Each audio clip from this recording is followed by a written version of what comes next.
What's going on, YouTube? It's Sensei, a place to be chilling with your homie, Mr. A&D.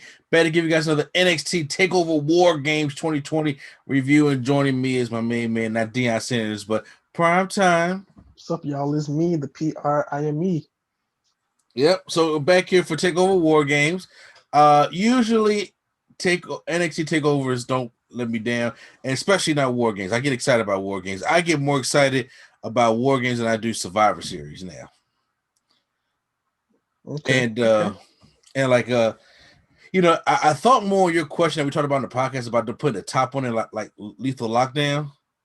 Mm-hmm. You know what? After looking at it like tonight, I could probably agree. Yeah, because we'll get into it later. Pat McAfee was definitely winded. Somebody, Yes. I guess somebody went to the school of the Miz to learn how to catch. So, but Oh yeah. Well, hey. we'll get into that because we got a 5-match card here. But man, I'm telling you, they delivered tonight. NXT delivered tonight. One of my favorite shows this year that NXT put on. I think it's better than any of the WWE shows they put on. So let's get right on into it. We start off with the Women's War Games matchup. Team Candice LeRae, which is Toni Storm, Dakota Kai, Raquel Gonzalez, and Candice LeRae, taking on Team Shotzi Blackheart, which is Ember Moon, Rhea Ripley, Shotzi Blackheart, and Io Shirai. So Ember Moon and Shotzi Blackheart, Ember Moon and Dakota Kai started off the match first. So, you get to exchange both women against some hits in, showing off their offense. Shotzi Blackheart is in next. She comes and she jumps down and goes in the ring to get a toolbox. Toolbox has like a little crowbar stuff in there. So Dakota actually is doing her best to kind of hold off both of them. Ember Moon is obviously taking more of a break, more so while Shotzi and Dakota gets into it. After that, Raquel Gonzalez is in next. There's a little awkward exchange when Shotzi and Ember are like trying to jump her, and it looks like they were trying to go into a move, but she's like standing in the middle. She was like doing kind of like this, so it's kind of like awkward a little bit. Rhea Ripley is in next, and she comes in and comes in with a heap. They have a big woman matchup between her and Raquel Gonzalez. I like how Rhea Ripley she takes her belt, she wraps it around Dakota Kai, and she just headbutting her because she can't block the headbutts, and takes it and literally launches her right through the middle into the steel cage. I'm telling you, I give props to Dakota taking that because that's like a defenseless thing you can't do. You gotta take the brunt of that move. So I thought that was dope. Toni Storm is in next now to kind of even up everything. Then after we get things even, Io Shirai is coming in, but they won't let Io Shirai in. Io Shirai tries to come in the door, and then they kick her out the door. Raquel Gonzalez goes as far as to give her a big boot to knock her into the gate thing that the NXT, the Capital Wrestling Center has, and she cannot get in. Performance Center, But you know what? I will say the War Games 2 rings look good at the Performance Center because I was like, I don't know how this is gonna look at the Performance Center, but it looked dope. I think the Performance Center did a good job at changing it to not look like the Performance Center. Like they could have did that for WrestleMania or something. Like WrestleMania just looked the plain old Performance Center, but this looks like this don't even look like it's in the same place. It really don't. But once again, that's Vince and Triple H for you. So that's how they go ahead and do that. Candice LeRae is coming out last, and then her and Io Shirai have a stare down. But then Indy Hartwell comes in and it starts beating up Io Shirai, and then Candice LeRae goes in and she takes the key and puts it in her shirt. Like, if y'all want it, come get it. I'm like, no problem. I mean, assault, like so, right. But I don't understand why the heels play dumb like Io can't get in because they're now. This would made me think of when you was talking about the other day about having the Lethal Lockdown having the top on there, because if that was the case, then she really couldn't get into the match at all. But once again, and jump through the little hole in the middle. Exactly. So they beat up Shotzi Blackheart with some candlesticks, but Candice goes for a pin and realizes you can't pin nobody because the match ain't start because all members have to come into the ring. So then what happens is we get Io Shirai on top of the I don't even know where she got the trash can from. On top of the cage. and she's just smiling, and then she covers herself because at first I thought I she don't was. even know how she climbed with the trash can, honestly. I was like, where did the trash can come from? I honestly got scared. I thought she was going to do like a John Morrison thing and do the moonsault with the trash can. I would have rather her did that. Yeah, well, Io took a lot of not safe bumps in this matchup. She pushed the trash can over her head, and then she just free fall dives down blindly into these ladies with a trash can over her head. Then it was the most insane, crazy, stupidest shit that I seen, and I loved it. I'm not gonna lie, it was something I never seen before. I know why we haven't seen it before. I mean, But look, jumping off a cage, not looking. Come on now. we criticized them for not doing things different, and then they try to do something different new. Is it stupid? Yes, but we've seen this in Indies, we've seen this in AEW, we've seen it before. What indies have we seen this in where they not cover their whole face completely? Don't have no idea. At least in the indies, no, we haven't seen it, but that Aleister Black and Adam Cole with the two sides of the chair up there. We have seen that. We have seen it said thumbtacks Legos, which first of all, anybody who's stepped on a Lego knows that shit hurts. So getting slammed on Legos, fuck that. That hard plastic. I would take the thumbtacks. So a lot of spots going on here in this matchup. We get there is Dakota Kai is on the shoulders of Rhea Ripley. Aaron Moon does a diving bulldog where you text me and say that should have been the clips. I agree with you on that. In the clip. That would have been probably move of the match, probably. But hold on now, because and then there's another Tower of Doom spot over there. But Ember Moon in the process of the matchup sets up two chairs, and I'm like, what's she about to do? Dakota is getting up, and I was like, wait a minute, she's not gonna pull this off. She goes and gives Dakota Kai an eclipse on the two chairs, so her neck hits the back of the chairs. That shit was crazy. Was it dumb? It was crazy. I didn't like it because there's so many things that could go wrong. Pieces of the chair could have been sticking out, and see, I don't like when nobody does that. The little chair spots like that. Yeah, I don't know. Chair spots. Yeah, because they could be sticking out, especially when you coming from the top rope with that much force. Yeah. That's kind of it makes you accountable, but you know what? It felt like we was going to war. What made me uncomfortable was because Dakota Kai was all over this matchup. Dakota Kai puts Io Shirai inside of a trash can. I already get uncomfortable. Remember Shawn Michaels and Vince McMahon at WrestleMania 22 when he does the Vince inside the trash can? He did it perfectly though. But so did Dakota. Dakota goes. I know. That used to be her move. Yeah, Dakota Kai goes on the top rope and gives Io Shirai a double foot stomp while she's in the trash can. She hits Io Shirai so hard, the trash can gets stuck on Io Shirai. Now, I don't know about you. That made me nervous. I was like, yo, because you got to pry that thing, like, that homegirl may be stuck in that trash can. And I was just like, but you know what? Props to Dakota for trying to make that safe, but props to Io for even taking that bump.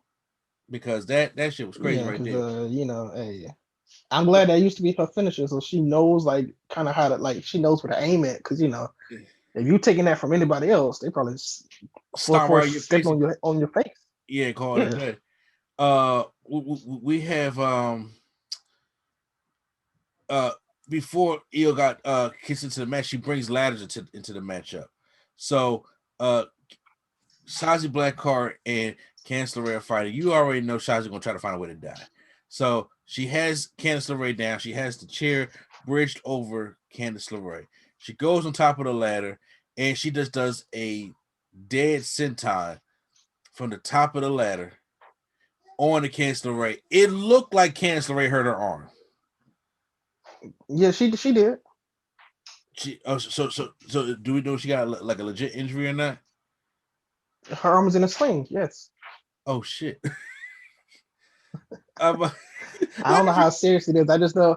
Her arm was in a sling. You're just saying it so nonchalantly, like her arm was in a sling. I'm just like, but No, because I when I seen the spot, I didn't even notice that she injured her arm. I just seen the picture of her and Gargano celebrating, her arm was in the sling. So oh yeah, because it really looked like she got hurt on that one, and then Tony Storm comes in and gives, as Ember Moon's trying to make the pin on Candice. Tony Storm comes in and gives her a Storm Zero on top of a trash can. These women are taking bumps after bumps after bumps. So in between the two rings, they have a ladder bridge set up. Io Shirai is about to go because she goes for a moonsault on I don't know if it was Dakota Kai or not, but as she goes for the moonsault, they try to block. Tony Storm spears Rhea Ripley to knock off Io Shirai. So Rhea Ripley gets shoulder back tossed by Raquel Gonzalez back into the steel. So she's caught up in between the ropes. Ember's down and Shazi's down. So on the top rope, Io's trying to go for another moonsault, but then Raquel gets up there, and then I said she's not going to do that.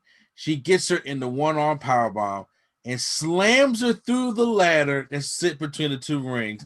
Io's done. And then I didn't think that was going to happen, but Raquel Gonzalez pins Io Shirai, and Team Candice wins the War Games matchup. That was a brutal, and that's probably one of the most brutal matches I've seen from the women's side of the War Games since they started doing women's. Would you agree with that? Yeah.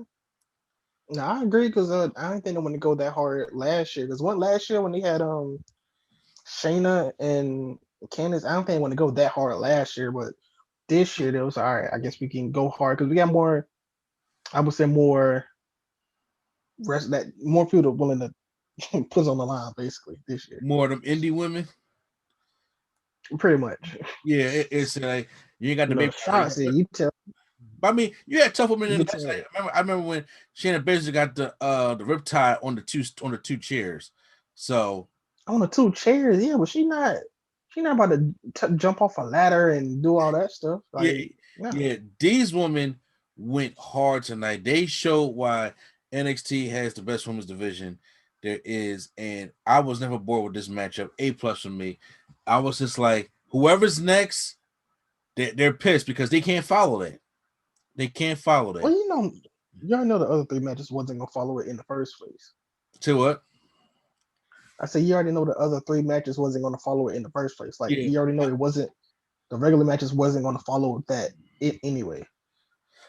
Next matchup we have is Tommaso Ciampa taking on Timothy Thatcher, and this matchup is when I was watching the Timothy Thatcher match. Don't get me wrong, I actually kind of like Timothy Thatcher, but I was like, this reminds me a lot of Zack Sabre Jr.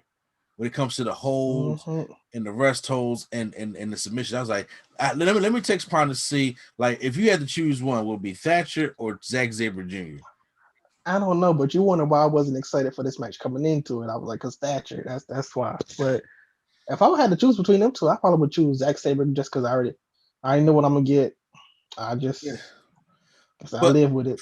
I think at the end it started picking up because Ciampa hit a couple kicks on Thatcher, and as he was trying to come back into the ring, he grabbed him for the what does he call that DDT? Because you got the Orton DDT, you got the one final beat. So is it the Willow's Bell? Willow's Bell or something? Yeah. He hits that on Timothy Thatcher and picks up the win. I figured that was going to happen because you're not going to just choke out Tommaso Ciampa on NXT. And all of a sudden, it's like, well, he could get the win also. Timothy, Ciampa, needs to get the win, needs to get back up in the title picture. So, Ciampa picks up the win here. I know the match is all right. If my personal opinion, from all the matches I've seen tonight, this was the weakest one. Yeah, I can agree. My personal opinion.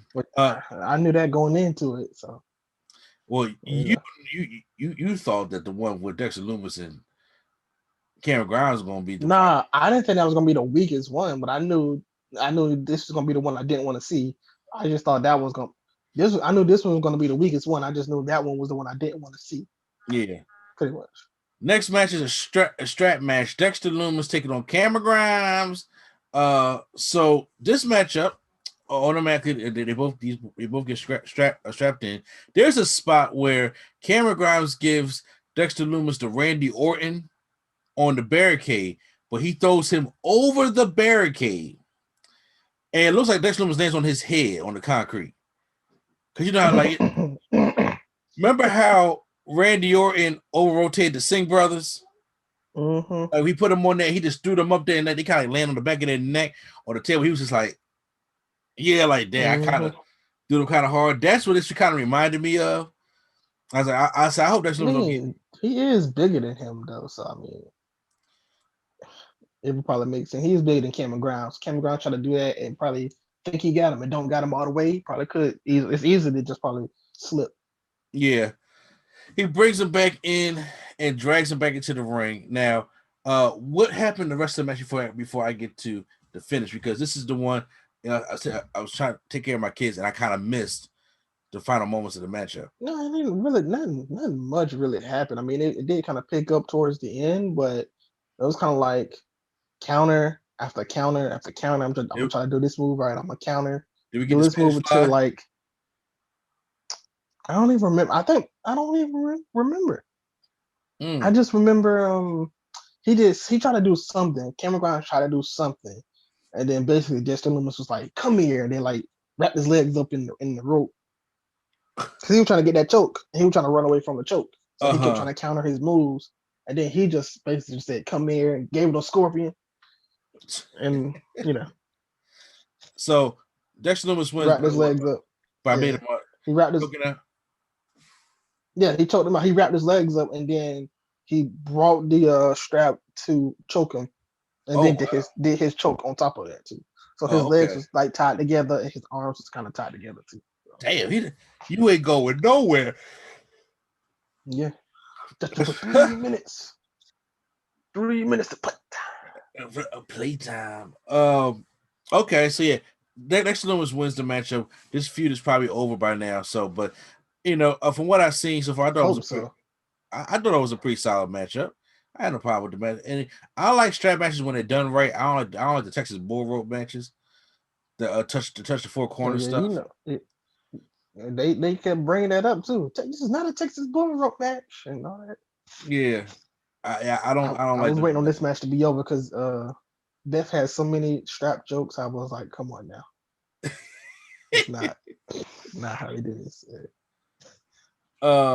He's beating them with the strap on. Okay, all right, Jeff. All right. Okay. North American Championship triple threat matchup. Johnny Gargano taking on Damian Priest, taking on Leon Ruff. Leon Ruff comes in this match very excited, you know, saying, I'm going to win, you know, saying. So he's very hyped for this matchup. I don't like Damian Priest's face entrance. I'm not a fan. I didn't see it. I missed the entrances. Okay, so does he not point out the thing no more and point it?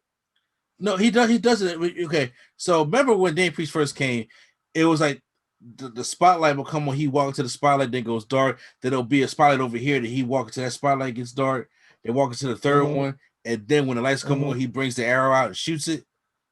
Now a Damian Priest intro, it just shows him in the ring like doing this, getting hype, and it comes and then just looks at the screen and shoots the arrow because the music is playing. I'm like, he doesn't walk down anymore. He's already basically in the ring. He got a jobber entrance.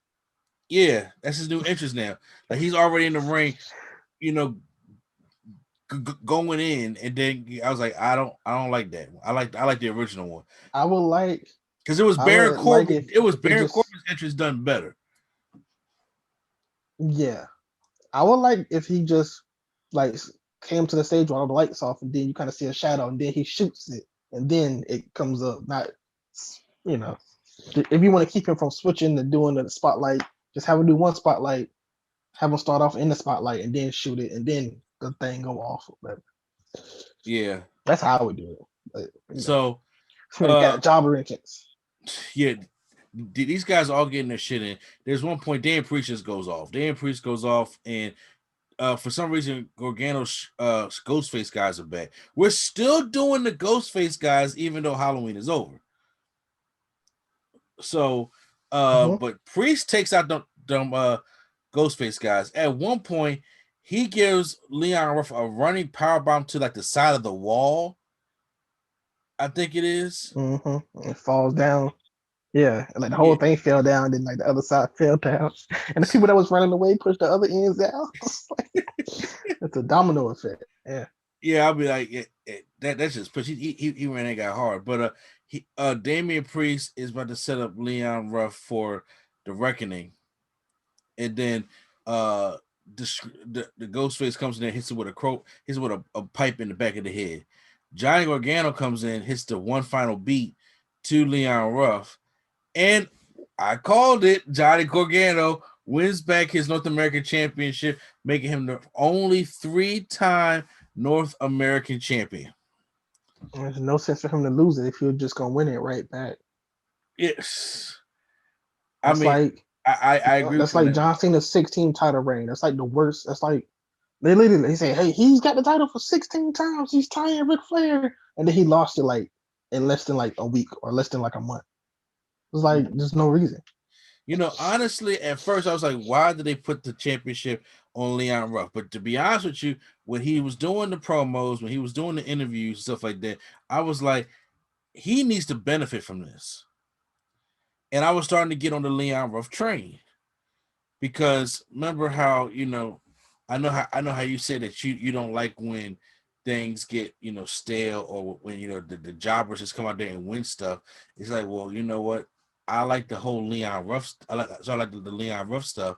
So him coming out there and doing what he needed to do, I was cool. It was making me kind of like him. I thought they needed to do more to make me like him more. Like give me some background, like this was never supposed to happen to me and this is my back, so this is my life type thing, kind of how he did for Apollo Crews back in NXT. Like make him likable, because I was already starting to get on the train of him, because now I don't want him to become a forgettable jobber again, because that just makes the title seem even less, or this whole thing seem even less. But it seemed less when they gave it to him in the first place, so he was a jobber. It didn't try to build off of that fact that he's a jobber.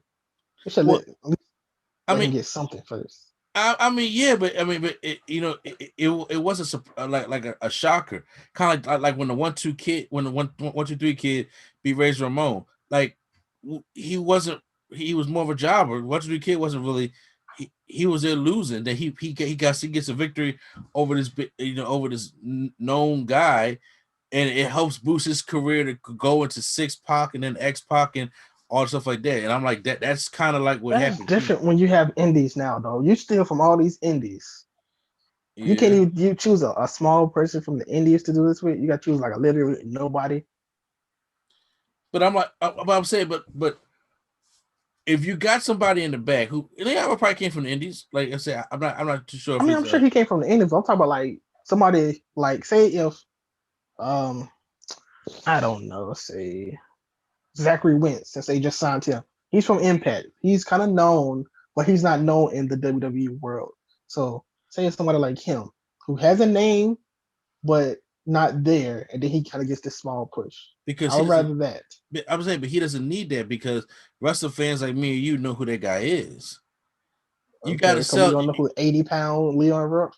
But I'm saying, they say for us, it's like you got to get these people over to people like my son. You got to get these people over to the ignorant crowd, to like some of my best friends who just watch WWE and don't watch NXT. You got to just like, who is this guy? And then when that's how you create different kind of superstars, because I'm like, NXT is like, I was, after him being in promos, after him slapping Damian Priest, after him being in a match and winning something, I was starting to get behind the whole Leon Ruff thing. I knew he wasn't going to keep the championship, but I was still starting to get behind him, to the point where I was like, okay, he's now another wrestler on the card. That's the same thing that happened with Rich Swann before the Cruiserweight Championship started, because Rich Swann was just jobbing the Baron Corbin and Bull Dempsey or whoever it was playing with them at that time. And it was like, who's the black guy with the little feathers on his trunks type guy? But then it's like, oh shit, Rich Swann is actually good. He's actually charismatic, and I like Rich Swann. He was stupid, and then they got fired. I But just need him to get some mass. That's it. A little mass. I mean, I agree with you, because same thing with Adam Cole. Like, people say Adam Cole, like, he's just so small. So Well, Adam Cole. Adam Cole looks like a regular person. Leon Ruff is like so skinny. Like he looks like cheeseburger. Yeah. Oh, don't talk. Yeah, I'm not a fan of cheeseburger at all. I don't understand. Like when I was at a Ring of Honor show, I was like, I don't stand the hype between cheeseburger. I I don't. mean, maybe people like cheeseburgers and they just cheering because hey, it's what I like. Start the alarm because we're time for the main event. We're talking about the War Games matchup. This is the men's War Games Oh match. wait, we ain't finished the match. I did. I said he hit the one final beat on Leon Ruff. You ain't do that. Oh, that's right. I'm sorry. After the match, Gargano walks up on the stage, and then the Ghostface pulls off his mask, and it's Austin Theory. It was me, Austin. It was me all. He does pull that out. It's weird though because like this man had like 30. Well, I won't say 30, like 10. Say 10, like 10 Ghostface people. Are they just like what are they? Retribution. The same No, thing. Retribution had like 30 dudes in that thing. I'm saying so. It kind of don't make sense. Then, like, are these people just gonna be gone forever now because Austin Theory is here, or like, It was meant to be, like I said, it was meant to be a distraction. It was meant to be like, okay, he had the one help him at Halloween Heavy, and then she and Cancer Ray tried to have the one to help her, and then all of a sudden it was like, okay, well now there's two. Who are the other two? And then now it was just like, but they always roll with two. When Candice Ray was in the car, she had two. John Gargano had two behind him, but we already know Indy Hartwell was one of them. So mhm. Austin Theory was the other one. Okay, okay. So I'm like he pulled out the whole visit, man. It was me, Austin. It was me all along. So Austin Theory's gonna be working with Gargano. So I mean, it's cool. Let's see where it goes. Main event time. Hopefully, we don't get another like Seth Rollins and Murphy storyline type of thing, type I of hope not. relationship. I hope not. NXT should be better than that. Main event time. The men's War Games matchup. The Undisputed Era taking on Pat McAfee, Oni Lorcan, Danny Burch, and Pete Dunn. Before we get started, I just want to say I love uniformism, and both these teams were uniformed to perfection. I like it. I like them. Yes, I love Undisputed Era all coming out in the red. Was it the red and black? Yeah, red, black, and white, and then Pat McAfee's team had the black, the gray, and the white. So Yes. So I liked both of I, them. I do agree with you when it comes to being uniform. Honestly, when it comes to War Games, most of the time, most of the men usually uniform. Remember when they had the first ever triple threat thing, that the first War Games they did, and Roddy came out looking Yep. like AOP. Yep. Roddy came out.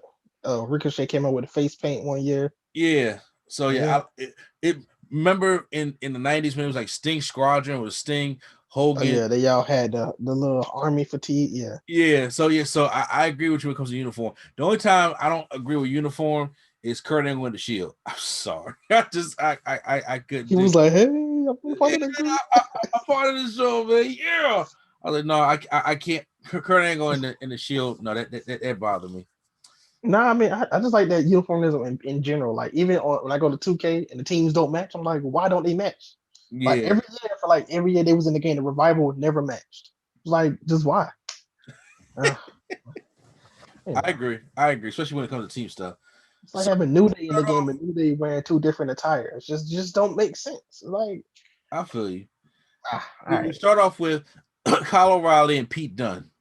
So these guys are the whole time are just trying to one up each other, master manipulated grapplers and stuff like that. I was like, they're going to be in this match for a while because they're taking the time to fill each other out. Next up is well, since the heels got the advantage, uh Oni Lorcan is out next because Pat McAfee was like, I was gonna go out next. He's like, nah, hold on, you stay back. I got this. He's like, all right, no problem. I'm gonna go out there and show y'all something. But no, it's cool. Or look, Gold comes out next, and so they begin the jump assault to Kyle O'Reilly. Out after that, Bobby Fish is out next. Red Dragon is in the ring, and they're cleaning house. I miss actually seeing O'Reilly and Bobby Fish do tag team stuff Mm-hmm. because they haven't been tag team champions in a while. So I Yeah, miss them because doing tag the team last stuff. time Roddy been the champ, and then Roddy was tag champ, but then when they got it back, then Bobby Fish was the champion. Roddy was the North American. Yeah. But I don't know. I ain't had no problem. Yeah. So after that, Danny Burch is out next. So Danny Burch comes in, and Danny Burch comes out, and he brings out the cricket bats. Never seen this shit before as a wrestling object, like a blunt object. So it's like actual cricket bats. I'm like, have you ever held a cricket bat? Shit's heavy. Yeah, it's real heavy. And I'm like, these guys are getting hit with cricket bats. I'm like, this is. I don't want to take that bump. I'll be real, John. I don't want to take that bump. That's why they only hit him twice. Yeah, he's like, damn, okay, chill. Like, I feel my muscles going crazy. Then Roderick Strong is out next. So I'm not. Before they started, I was like, you got to have Roddy come out in this particular spot when it's three of them, so he can come in the back break everybody, do a hot tag. Exactly. I was like, yeah, you got to have him in this spot particularly. And then he comes in and instantly gets beat up. I'm like, come on, Roddy. Yeah, they kind of messed it up, but there was a part when they had Pete Dunn Pete Dunn was like in the middle of the ring, laying on the bed. He had only looking on one side, and then Danny Burch. So he was running, giving forearms and a knee. They're running back in forearms and another knee. They're running back in forearms and another. I thought that was kind of dope. Like that's the thing that Roddy does. And every time Roddy gets in, no matter what he do, he could be in action for 5 seconds. It looked like he ran a whole 13 miles every time he gets up in there. This instant gassed. So of course, last one out is we have Pat McAfee comes out. And Pat McAfee comes out, he goes out and gets the tables. He's loaded up the ring. He has a table for each member of the Undisputed Era that has their logo on it with their name on there. He was getting gassed. Huh? He was getting gassed. You can tell. By the second table, he was like, all right, come on now. He's like, Devon do this for like a career? Yeah. He was getting tables out, putting them in there, bringing in steel chairs. I was like, because the ladies use the trash cans and the ladders, so you don't want to overdo it. So they brought the tables and the chairs. So I was like, okay. I was figuring if we wasn't gonna see no tables in this matchup, then we was definitely gonna see him in the main event. So then they start beating up Roderick Strong, and they set Strong up on the Roderick Strong table. Pat McAfee goes up and got the nerve. This punter got the nerve to do a damn good moonsault off the top of not the top of the cage, off the top rope through Roderick Strong. Like the way he was just like it looked like it was just like the wind was just guiding him down. What you call gracefully. Gracefully, I mean, still Kurt Angle still got the most graceful moonsault. I don't care, but Pat McAfee, I was like, damn, that it almost reminded me of like a better version of Leaders.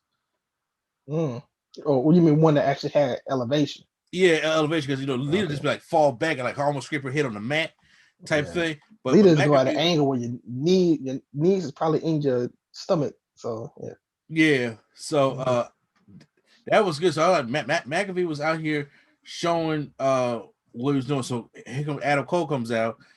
And of course, I was bringing into the chairs into the ring, and then we now get to officially kick off War Games. And just real quick, I will say every time they had like a big scuffle, like everybody fight somebody, I always looked at Pat McAfee to see who he was fighting, to see if he was like, I guess, doing the scuffle. They do the back and forth punches. I always look to see him first, because he's still new. This is second match, and he's doing good though. He's selling and stuff. I was like, okay. I was like, McAfee shocked me in this matchup more so than he did the first one, not because of what he could do. It's just that the little wrestling details that wrestling fans see he would do when it comes to certain selling, when it comes to certain, like he knows what the camera is and stuff like that. I was like, you know what? Hey, this man has probably is going to be on the list of the best. He's probably going to be on the top positive things for 2020 in wrestling. Yeah. Pat McAfee is. We get a double power bomb. Pete Dunn, Danny Burch on tail. Pete Dunn's on top rope. They try to double power bomb them through the O'Reilly table. It don't break. I'm like, don't budge. the Hogan table was at effect here. So Roderick Strong got to I get up. am the table. Yeah, Roderick Strong got to get up on the top rope and jump down and break through the table. So they have the in the middle of the ring, they have the Bobby Fish table. Just leaning right there. So that's where the Fish table was at. The Strong table has been used. The O'Reilly table has been used. The Fish and Cole table are left. So McAfee is trying to give Adam Cole a superplex through the Cole table. Now, I'm like, now I don't know if you noticed this, but I was like, that table kind of far away. Yeah. So I was like, okay, but Pat McAfee is tall. So I was like, they'll probably reach you. I was like, but you're not about to let Pat. You thought that was gonna be a superplex or something? Yeah. Oh, I thought either Hurricane Rana. You thought or Pat McAfee was gonna pull out a Hurricane Rana to Adam Cole to do the table? Yes. Oh man, I was like, to be safe because you're doing table stuff. Go do a suplex. So, but they did something even completely different. Adam Cole fights back, and Pat McAfee flies backwards and goes to the table. Now, I thought he was gonna like outsmart him. Like, he did the same thing last time, and he like did the moonsault off of it. Yeah. I thought he was gonna try to do the moonsault and then just land through the table and be like, see, it's what you thought. You thought you was gonna do it again. That would have that probably would have been dope, but I was like, but no, I guess he would have taken all the bumps he could. So as McAfee's down, Undisputed Era line up in the other ring, between the cage and the ropes, Pete Dunne, Oney Lorcan, and Danny Burch, and they go down the line. Colorado runs and gives a forearm to Pete Dunne. Then Bobby Fish runs against the back elbow. Then Roddy gives the running knee, and then Adam Cole gets a super kick. They do that for each one of the members. They take them all out. I thought that was dope. Mm-hmm. Then they Pat McAfee was like, I hurt my back. No, yeah, I hurt my back. Well, yeah, so when they was coming to, he's like, hey, man, come on, look, my back, man, my back. Look, I'm sorry. So then as they're taking chair shots, they're just wailing on Pat McAfee. And I was like, well, this is gonna probably be the finish of the matchup. Here they come all running out and they all attack him. So then now they're all fighting. McAfee kind of disappears. Yeah, I will say I gotta get this out now. I don't know when this was, but Pete Dunne took two spots that I loved his sell. He took like a Kyle O'Reilly hit him with the superplex, not a suplex, the brain buster. Oh, don't worry, I have that written down. Okay, and then Adam Cole hit him with the thing too, the when he dropped on the knee. Yeah, I got that in my notes. Okay, I was like, all right, I'm about to say because those two sales are amazing. This was after because Pat McAfee is on the top of the cage. I was just like, Prime called it. You knew he was going to take this spot. Yeah, I knew it was going to be him. I thought he was going to do something different, but I can't see. Pat McAfee takes a swanton bomb off the top, and he lands on that mat. Mm-hmm. On that mat and on that wood because it like he clips him on the way down, but he took the brunt of that fall. Yeah, like they didn't like catch him. They all just kind of fell with him. And yeah. Like Bailey from Survivor Series when she get a suplex to nobody and land. Yeah, and it's like, damn, yeah, ding dong, hello. She fell and she hurt herself. By the way, I want one of them ding dong hello shirts. I'm getting into it. So when Adam Cole and Pete Dunne wants to get back up, they have an exchange. Pete Dunne is setting up Adam Cole for the X-Plex. But Adam Cole snaps it in reverse and gives him a suplex with the knee right on the back of Pete Dunne's neck. I was like, that looks stiff. Pete Dunne kicks out. I'm like, okay, fine. After they do that, Adam Cole gets taken out again. So then now we're down to Pete Dunne and Kyle O'Reilly. You know how I am about certain spots. Pete Dunne tries to break the fingers. Kyle O'Reilly hyperextends the elbow. He sets up a chair, but Pete Dunne gives Kyle O'Reilly a bitter end on the open chair, like on his ribs. Yeah, I thought he broke his ribs. Match should have been over, to be honest with you. He pins him.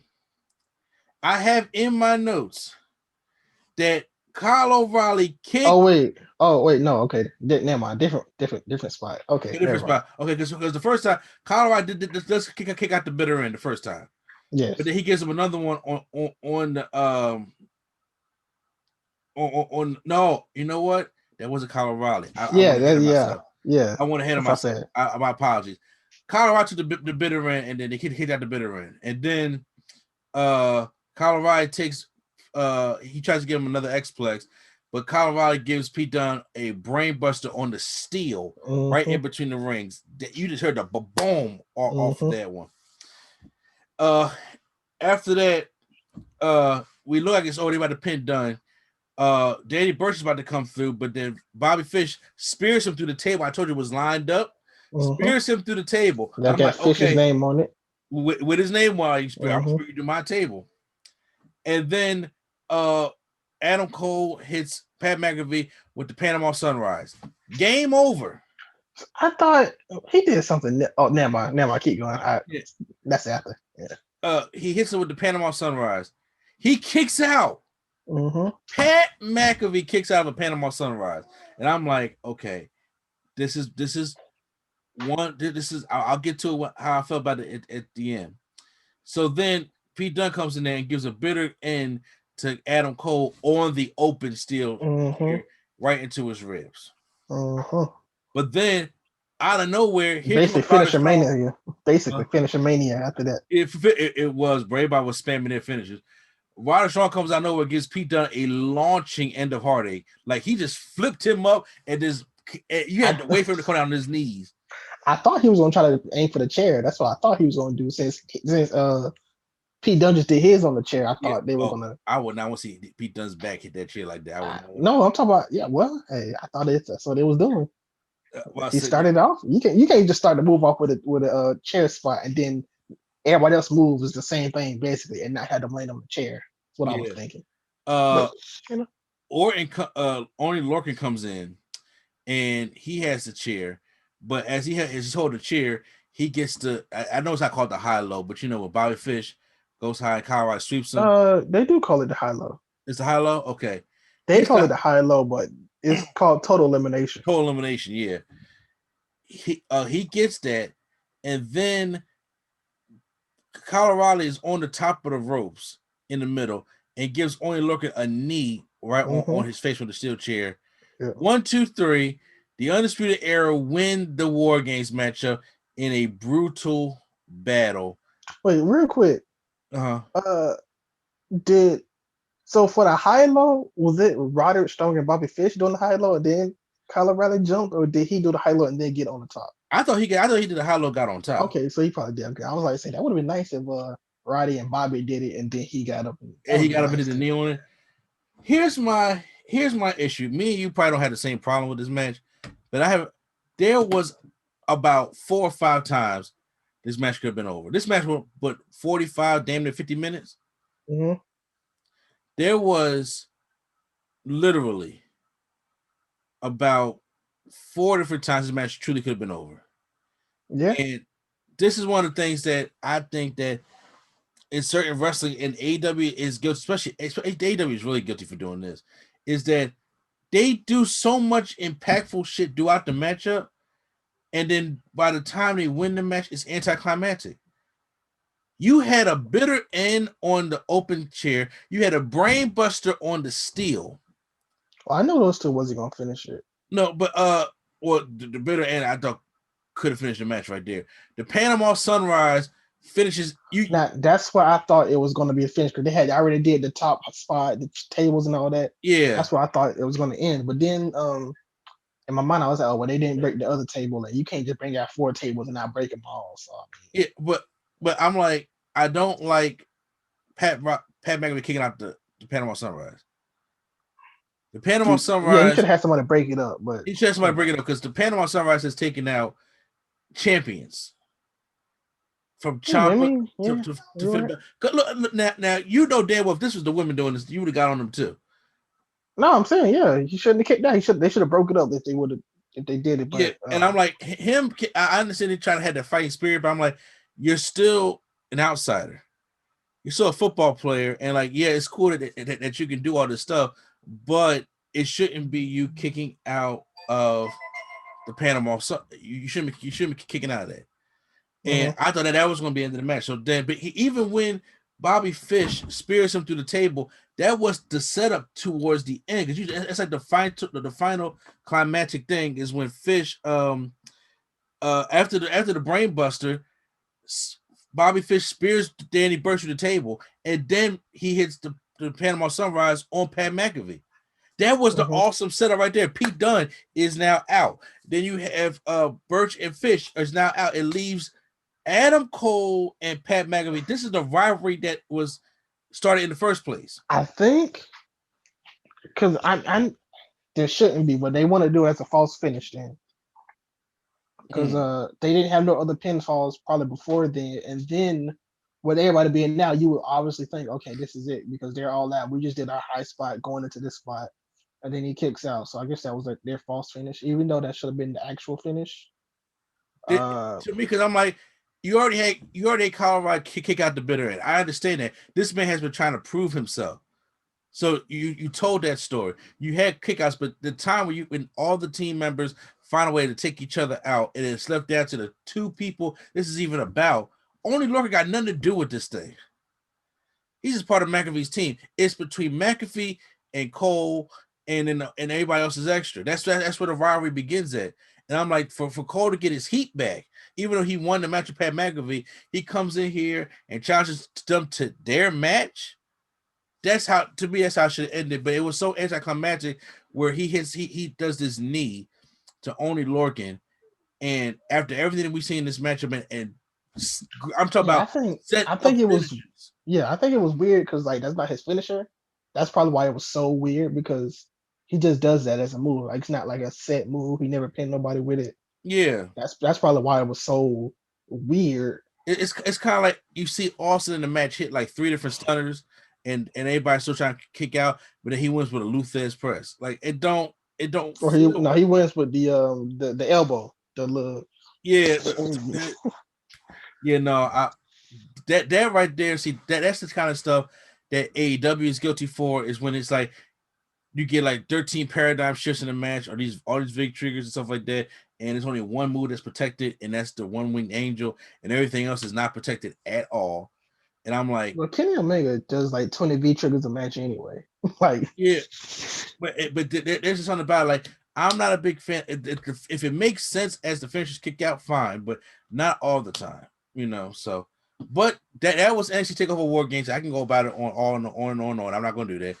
My grade for NXT Takeover War Games, I give it an A.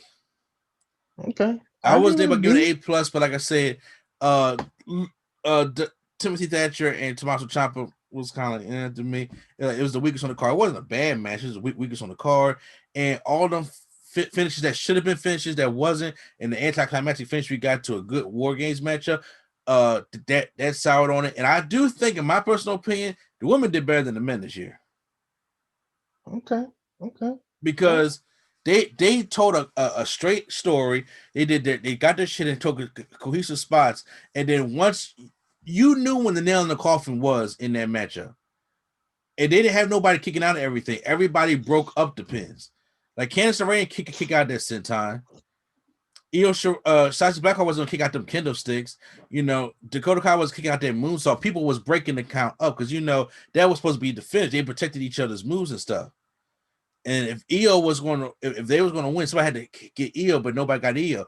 This one, I was just like, my God, it's kick out city over here. So, how about you? What do you grade War Games? I give it a B. A B.